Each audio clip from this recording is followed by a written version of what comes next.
Hello and welcome along to another episode of this FM22 One Club story from Hemel Hempstead with me, Daniel. It's the Tudor Times and we're back for part 2 today as we've got our first game in charge in the National League South away from home against Maidstone.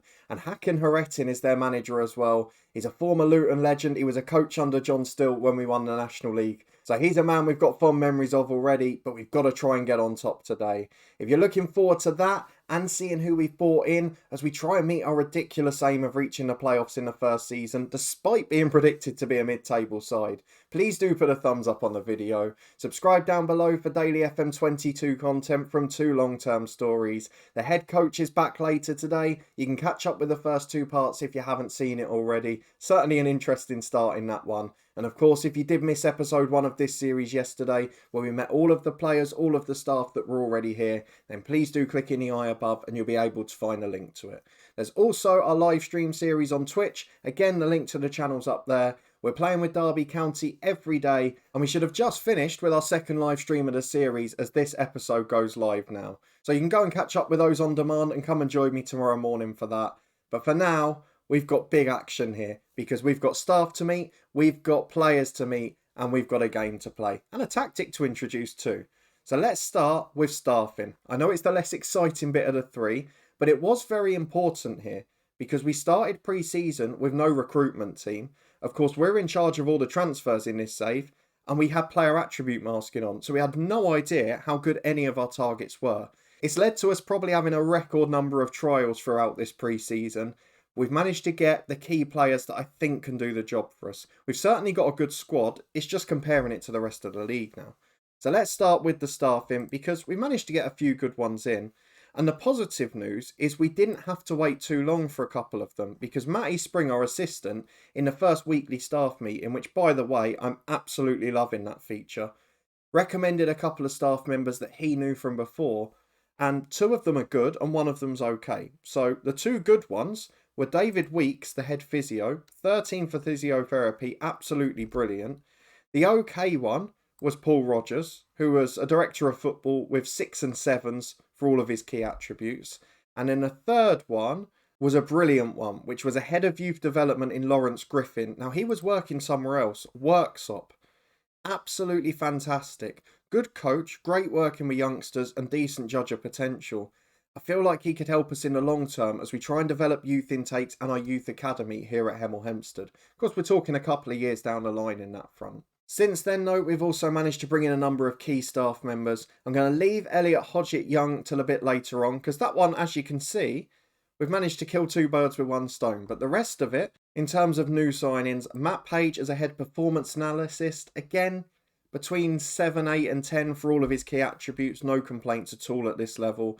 Phil Bulmer came in as the second physio, the one that was here in the last episode at the club already. We released on a free. They were on non-contract terms, so it didn't cost us anything. And we brought in Phil Bulmer, who is a brilliant physio. It's so key that we keep people fit and we keep people as well managed as possible this year, particularly with some of our star players not being the best in terms of natural fitness. Onto the scouting team, that's taken a little bit longer to sort out. We got Alex Biggins, who came in as chief scout, solid enough, 7s across the board. We missed out on a couple of targets, but now we've got Adam Fenton, who retired to take this job, good personality and good judge of potential. And then Richard Hill always seems to be about in these games, very good judge of ability. Wouldn't have minded him as director of football, to be honest, having left Sunderland a couple of years ago. So on that front, I'm pretty pleased. If we go and have a look at the transfers, things potentially are getting a bit more exciting. Now, just to give you a little bit of an indicator what we were doing before our scouts arrived, let me show you the trial players we've had this year. There we go. Can't even fit them on one page. There's some names you'll probably recognise on here. Bailey Spencer Adams, I recognised. I think we had him at Dover in our first ever head coach years and years ago. And a few other good players as we go down. Couple we had back 2 times just to see how good they were.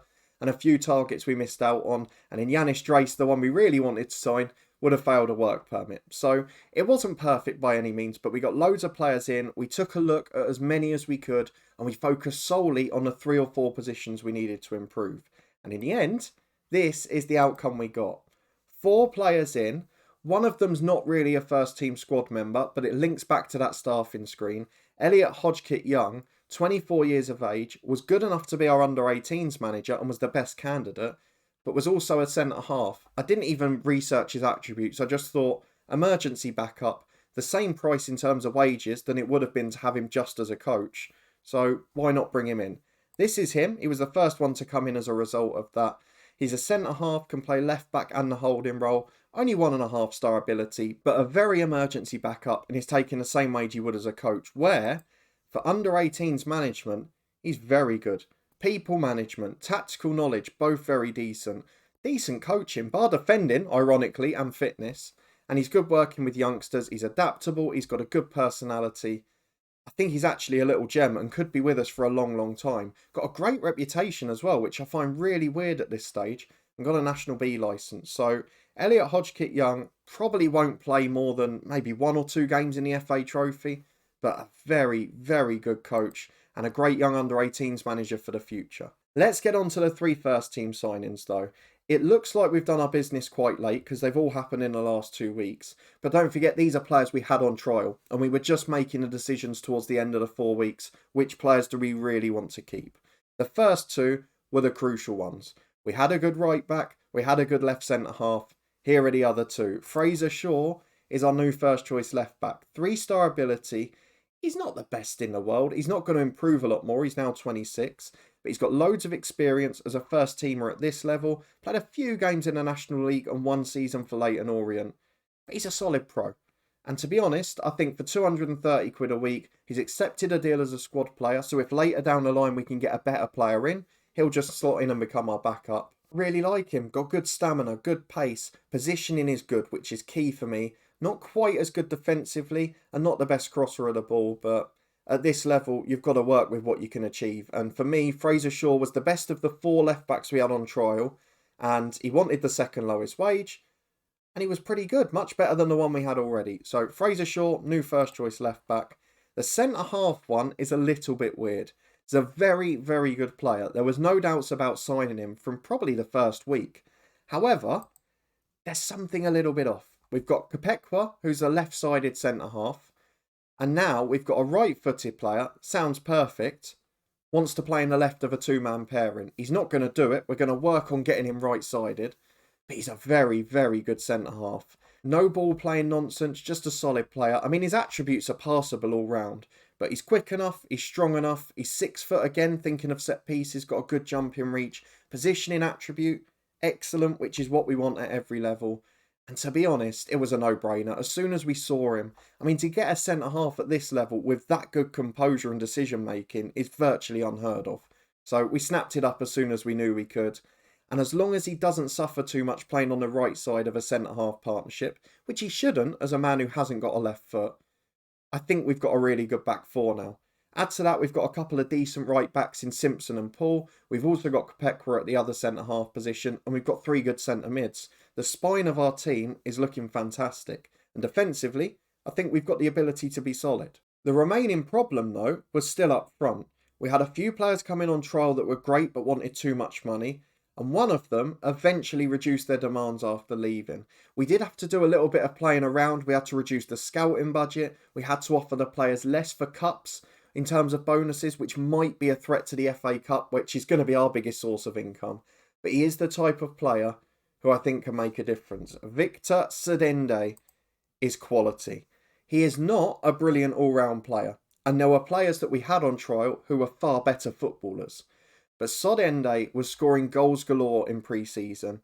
His finishing's good, his composure's good, his pace and acceleration is good, and his off-the-ball movement's good. He's also 5'11", he's decent in the air, he's strong enough, he's got good technique.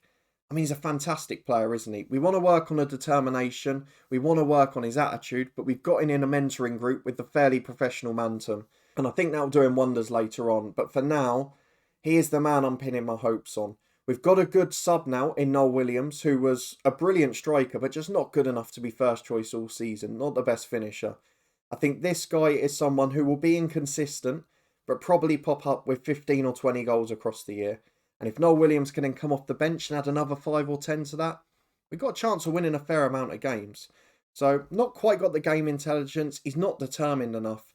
You can see from the reports there, he is by far the best striker at the club. And Lacey, who we mentioned in the first episode, is now the perfect third choice behind them. My only frustration in terms of this transfer window really, because the ins, by the way, have gone as well as they possibly could have, is that we haven't been able to ship players out. Now, I know that that's partly because this whole squad is virtually new at Hemel, but there's a few players we just can't get anyone to loan, to buy, whatever it might be. And I find that really frustrating. I'll have to know from you guys, is it a similar problem you found lower down the leagues? Because we're not going to manage anywhere else realistically for now. And I just wanted to know, have you been able to loan players out successfully in non-league or in the lower leagues? Because I've really struggled to get people out here.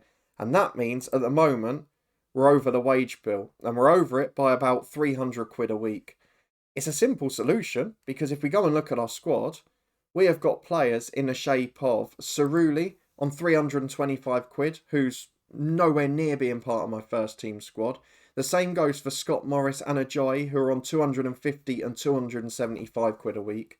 If we could do that, I think we'd actually be managing the finances pretty well. So I'm hopeful that maybe later in the window we'll see a bit of action. But of course, because we're in non-league, our window's open till March, so we're not going to get that big deadline day flurry.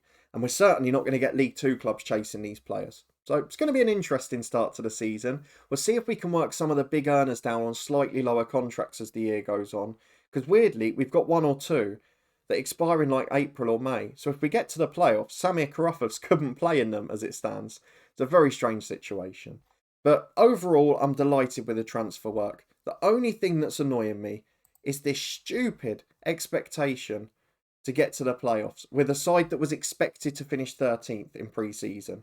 David Boggins is willing to listen to offers. Maybe the new owner will be more sensible, but it could be a consortium that tried to sack us, and that might end up being a negative. The only slight issue with what we did with Hodgkit Young, getting him in as an emergency backup as well as a coach, is it now looks like he's got a really high wage for his role, but the truth is, he's earning what he would have anyway. He's just registered as a player too. The dynamics, in terms of the managerial support, is improving really quickly. Same for the club atmosphere, albeit we've got to settle in a lot of new players, both from before we joined and since we have. The team cohesion is very poor. It's all over the place. The good news is it was abysmal when we started, so it is rising very, very quickly. And hopefully a couple of wins and we might be able to pick it up a little bit more. So let's go and get to the squad. Let's go and have a look at the tactic. It is a 4-3-3 we're going to be playing today. I'm going to adjust a few of the roles slightly because I'd adapted them for the trialists in the last few pre-season games. But most of the squad's managed to get itself fit, bar the odd one with injuries and the odd reserve. So I'm going to go and pick the 11 and then I'll talk you through it. Because I'm a little bit optimistic for this season now. Maybe an outside sniff at the playoffs and saving our job in season 1. And this is the lineup we've gone for. I'm not entirely sure if I'm going to go for a positive mentality or a balanced yet. I think I'm going to judge us the first couple of games and then maybe go more positive if we look the dominant force. However, we are very much going to try and be a footballing side. We've got quality in the middle of midfield that not many other sides will have in this division. We've got pace and raw talent out wide. And we've actually got defenders who are pretty decent on the ball. The keeper's now the weakest player officially, which we can't complain about because he's a solid stopper at this level. So Nick Hayes is going to be the man between the sticks. We've got two defensive wing-backs in the new signing Shaw and Aaron Simpson. Redmond comes in alongside Kopekwa. I think they're going to be a good partnership. Interested to see how Redmond does right side of that defensive two though. We've got Ochieng in the holding role, Mantum and Gleeson in the middle, Samir Carruthers on the bench. I mean, thumbnail star, quality player, and can't get in the 11. That shows how well we've strengthened. Marsh Brown on the right, Dobson on the left, and a new man, Sedende up front. Scored a fair few in pre-season. He's looked really threatening, and as a result, he's actually match sharp, which I think will make a big difference today. If we have a look at the tactic, take away the balanced or positive, which we're not sure on yet. We're going to try and play the ball out of defence a bit because we should have midfield options throughout. We're still going to play at a relatively quick tempo though. We're not going to try and play really short, tiki-taka or anything like that. If the pass is there to play down the line or into the playmaker, we'll do it. We want Gleeson to pick out those balls. We want Mantum to support the striker. We want to create something going forward but have a solid base behind it. In transition, we're going to try and get the ball out via defence. We're going to try and counter press. And out of possession, we're going to try not to drop too deep because we've got a relatively mobile back four and Ochieng in front. And we always stay on our feet to avoid yellow cards. But for me, I think we've got a pretty good team here. You can see a clear structure in terms of the roles. The back six basically are going nowhere. Shaw and Simpson can go to halfway and curve in crosses early if they want, but they're not going to be getting up to the far byline. Then we've got a midfield two in Mantum and Gleeson who have got the licence to support. Gleeson, we want to be playing those through balls. Mantum, get up there and support the penalty area. But then Marsh, Brown, Dobson and Sodiende, go. Make it happen for us. Maidstone, let's see where they're expected to finish in comparison to us. We're expected to finish 6th now to the media. 3 big signings make a big difference, but Maidstone expected to finish 5th. Let's see who comes out on top in the battle for the playoffs early doors. It's a massive game in the National League South. And here we go, Hakan's Maidstone side. Let's have a look at the players they've got. My word! Rory Deacon, Regan Booty, Jake Gallagher, who we had at Dorking before, George Ellacobi, Gavin Hoyt. And from feeling really confident about our summer work and the position we're in, I'm now looking and thinking, are we really that strong? Hopefully a few of those are past the hill. But for now, there's not much to be excited about. So let's get ourselves to our usual settings, replays off, key highlights, and up 1 for the match speed during highlights. And here we go, as Redmond brings it out of defence to Mantum. Wide to Marsh Brown, who we just want to attack his man. This time forced back to Redmond though, and he plays to Kopekwa. We don't mind him coming forward because he's got brilliant ability on the ball. Gives it to Fraser Shaw making his debut. Down the line to Dobson. We know Dobson's there for that brilliant delivery, both from open play and set pieces, as Oshien gets it. We're looking quite composed. We're keeping the ball well here. And I know it didn't lead to anything, but at this level, with the games coming thick and fast and semi-pro training, we've got to think about fatigue as well. And for me, that's a positive start. 15 gone, no threat to our goal either. You know what, with 10 to the break, this sounds really negative and defensive, but I'm quite happy to just sit here and get a point against a very good side, though that might change now as Deacon heads just over. It's not a clear-cut chance, is it? I think going away to one of the best 5 sides in the division, if we can get a draw away in this sort of game and be consistent against worse teams, I think we're happy with that. No shots on target for either side. We've looked solid as a rock at the back. We've kept the ball brilliantly, which considering we've not worked on this tactic for that long and our cohesion is very poor, that's impressive. And the couple of experienced players we've got are dragging the rest of them through it. As Booty picks it up in the middle to Gibson, Maidstone will be better in this half. We've got to deal with that attacking threat as it goes back to Booty and Gibson. George Ellacobi, probably not the quickest anymore if we can try and get in behind the centre-halves. It's the one thing we haven't seen yet with Sodende, not been able to go the other way and force them back. As here's Charlton in goal. Charlton, for Maidstone. Long ball downfield. Don't concede a silly one. Kopekwa heads away as far as Luque. He brings it down the right. Turns back. It's a lovely Cruyff turn, actually. Gives it to Booty. Wide to the left to Gibson. Charging into the final third. Not much pressure on him. Can he get the ball into the box? Or can we close it down? Gibson forced backwards. Not trying to force it. It goes to Gavin Hoyt. He's got a chance to shoot here. This is a worrying position. Back to the edge of the box to Gallagher again. And that is one hell of an effort. Hits the crossbar. Is cleared away desperately by Simpson. But that's the first threat we've faced so far. Though according to the stats, we've now had the only shot on target. We'll think about changes in a moment. 20 minutes remaining. We're getting right on top of the stats, but not seeing any of the highlights. I'm just going to make a couple of game-changing substitutions, see if they work out. We'll go for Castiglione for Marsh Brown. He can be a winger on attack and just stay the same, I think. He is a right footer, naturally plays there. That's perfect. Let's go back into the other subs. Gleeson's the older statesman of the team. He is struggling a little bit in this one. So we'll replace him with Carruthers. Hopefully keep them both fit too. And then left side of the defence, I could make a sub, but there's no point at the moment. Everyone else is playing pretty well. Maybe we'll just give Sodende a rest the last 10 if he's not scored at that point. As we're back with Maidstone in possession again, considering, as they work down the left-hand side, considering that we've had all of the chances on the stats, I'm a little surprised this is all we're seeing. Maidstone muster their first shot on target in the 77th minute. It's behind for a corner kick after a good reflex save from Hayes. Deacon will take it, an outswinger, into the front post, deflects off the line. Simpson gets it clear, and that's the beauty of having 2 men on the posts. Simpson is now the most tired player in the team at right back. I'm going to have to replace him. Paul's coming back from injury, probably our strongest sub in fairness, but it does mean we can't bring Noel Williams on to be a super sub hero up top. Into stoppage time we go. We've got a free kick in a dangerous position. Dobson puts it into Samir Carruthers, just too acute of an angle. Into the back post, Kopekwa heads over. I thought we were going to nick it. We've been brilliant defensively for the most part, just not able to take that chance. 5 minutes of stoppage time up. It is Maidstone 0, Hemel Hempstead 0 to start. I do apologise for the lack of goal action. It's not going to be this dull the whole way through. But away to one of the 5 sides now expected to finish above us, that's probably a great result in the grand scheme of things. Hard to judge because it's our first one in charge. But based on the pre-season predictions and the names they had in that first 11, I'm really pleased with that result. Let's go and have a look at when we'll next be back. Well, I think that gives us a bit of perspective too. 5 debutants there, the 3 we signed, plus Oshieng and Simpson. So really good, encouraging signs. Defensively, we were solid for the most part. Just got to work on that attacking cohesion, but that will come in time. Let's have a look at the schedule then, because it's a big league. There's lots of big teams. I know Billericay's money have run out, and obviously we haven't got a deadline date at the end of August. So let me just see the teams that are expected to be near the top, and then we'll pick a fixture. Oh, we played the first game, and now we're expected to finish 8th. And Maidstone 7th. I guess that's just based on the points we've got. Maybe it actually updates through the season this time. Well, I know it's very soon, but I think we might have to do it. Because 2 of the 3 favourites for the league, Ebbsfleet, who are the heavy odds-on favourites, have got players on over £1,000 a week that League One clubs are chasing.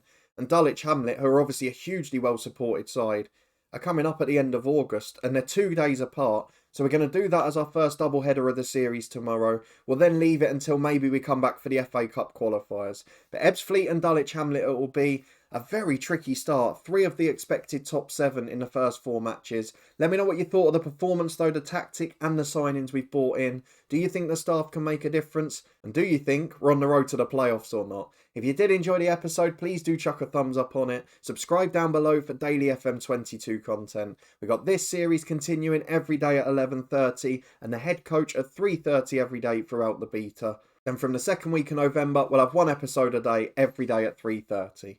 Come and join us on Twitch as well for our beta live stream series with Derby County every day. You can find all the links you need up in the eye above. But a massive thank you for watching. Your continued support as always. It is greatly appreciated. And I'll see you next time for a big double header, which will probably define how close we're going to be to the top. I'll see you there.